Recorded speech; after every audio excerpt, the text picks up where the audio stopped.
Aziz, pria yang menganiaya ibunya, akhirnya tertangkap unit Bidum Polrestabes Palembang. Tersangka ditangkap di rumahnya 2 hari setelah video penganiayaan yang dilakukan tersangka viral di media sosial. Dari pemeriksaan polisi, tersangka alami gangguan kejiwaan.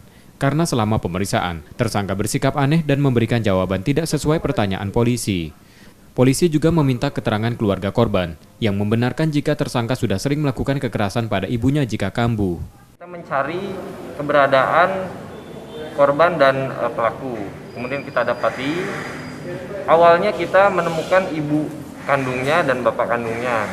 Dan dari hasil keterangannya tersebut bahwa anaknya ini mengalami gangguan kejiwaan atau stres dan sewaktu-waktu kambuh ya.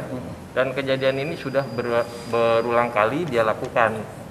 Jadi kita langsung mencari keberadaan pelaku karena sudah beberapa hari tidak pulang ke rumah. Dan baru kemarin kita menemukan pelaku dan dari hasil yang kita dapatkan memang anak tersebut memang terdapat gangguan jiwa. Polisi tidak menahan pelaku karena ibunya tidak melaporkan perbuatan itu ke polisi. Yudi Kiswanto, Kompas TV, Palembang.